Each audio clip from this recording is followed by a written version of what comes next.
विद्यार्थी मित्रांनो, आज पुन्हा तुमचा या यूट्यूबमध्ये पुन्हा स्वागत आहे. मी शुभांगी देशमुख तुम्हाला परत VBA फॉर एक्सेल या टॉपिकवर या सिलेबसमधल्या पार्टवर तुम्हाला जे काही टॉपिक्स आहेत पुढचे त्याच्याबद्दल माहिती सांगणार आहे.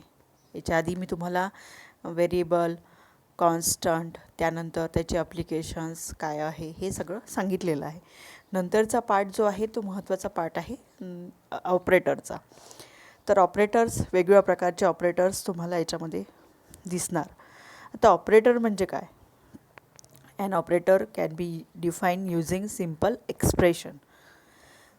आता जे काही एक्सप्रेशन आपण यूज करतो, जसं एखादं एक्झाम्पल घेते मी, 4 अधिक 5 बरोबर 9 असं एक्सप्रेशन आपण घेतले, तर त्याच्यामधले जे 4 आणि 5 जे दिलेले आहेत त्याला म्हणतो आपण operand. 4 and 5 are called operands.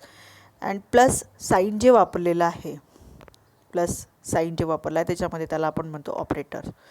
तर असे ऑपरेटर्स, वेगवेगळ्या प्रकारचे ऑपरेटर्स VBA सपोर्ट करते.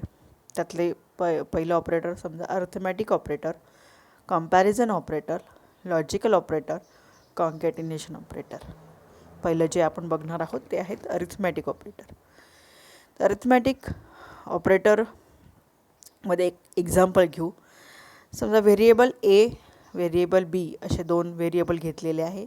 Aला व्हॅल्यू असाईन केली आहे 5 आणि Bला असाईन केलेली आहे 10. तर अरिथमॅटिक ऑपरेटरमध्ये कोणते ऑपरेटर येतात ते माहीत असणं आवश्यक आहे. जे बेसिक ऑपरेटर आपण वापरतो, जसं प्लस, मायनस, मल्टिप्लिकेशन, डिव्हिजन, याही व्यतिरिक्त दोन जे काही ऑपरेटर्स आहेत, जसं मॉड्युलो डिव्हिजन आणि एक्सपोनेन्शियल ऑपरेटर, असे दोन अजून पुन्हा त्याच्यामध्ये अरिथमॅटिक ऑपरेटरमध्ये असतात. तर ॲडिशन सगळ्यांना माहिती आहे, सबस्ट्रॅक्शन तुम्हाला माहिती आहे, मल्टिप्लिकेशन, डिव्हिजन हे सगळ्यांना माहिती आहे. मॉड्युलो डिव्हिजन म्हणजेच जे रिमाइंडर आपण जेव्हा डिव्हिजन करतो ते जे रिमाइंडर असते ते रिमाइंडर म्हणजेच मॉड्युलो डिव्हिजनचा ॲन्सर राहील. आणि नंतर आहे एक्सपोनेन्शियल ऑपरेटर. तर हे झाले पूर्ण अरिथमॅटिक ऑपरेटर.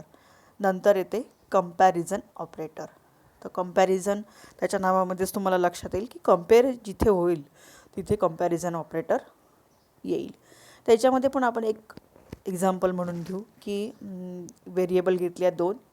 एका व्हेरिएबलला व्हॅल्यू असाईन केली आहे 10, दुसऱ्याला केली आहे, दुसऱ्या व्हेरिएबल जो B घेतलेला आहे त्याला घेतली आहे 20. तर त्याच्यामध्ये पहिलं ऑपरेटर जे आहे ते इक्वल ऑपरेटर जे आहे ते घेतलेलं आहे. त्याच्यामध्ये checks if the value of 2 operands are equal or not, म्हणजे 2 व्हॅल्यू दिलेल्या आहेत त्याच्यातलं इक्वल आहे की नाही आहे, याच्यासाठी आपल्याला ते इक्वल ऑपरेटर वापरायचं आहे. मग त्याच्यामध्ये जे काही कंडिशन असेल, एकतर ट्रू असेल एकतर फॉल्स असेल, असं त्याचं आपल्याला ॲन्सर गृहीत आहे. नंतर आहे लेस दॅन, ग्रेटर दॅन. पुन्हा 2 व्हॅल्यू, 2 ऑपरंड्स इक्वल आहे, नाही आहे, मोठे आहे, लहान आहे, हे त्या इक्वल लेस दॅन, ग्रेटर दॅन वरून कळेल आपल्याला.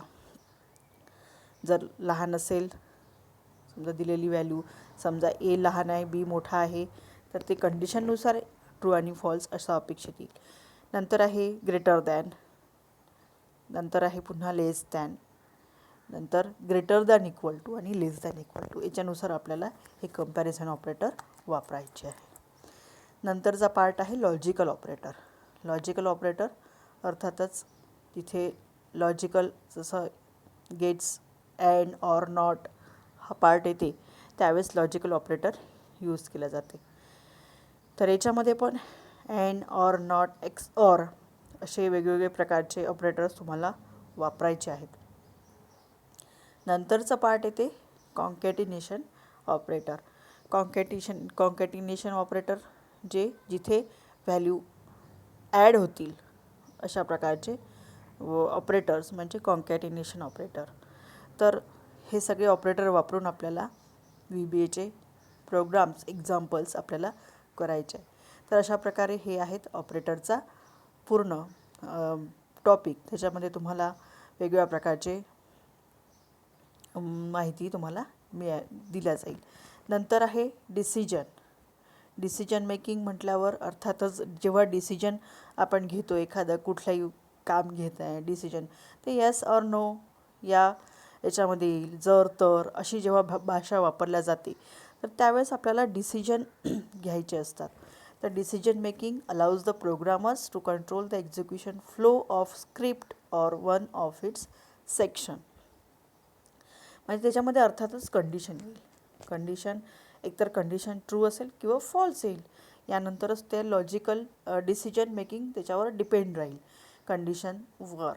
तर याच्यामध्ये पहिलं स्टेटमेंट जे येते डिसिजन मेकिंग स्टेटमेंटमध्ये, पहिलं स्टेटमेंट आहे इफ स्टेटमेंट.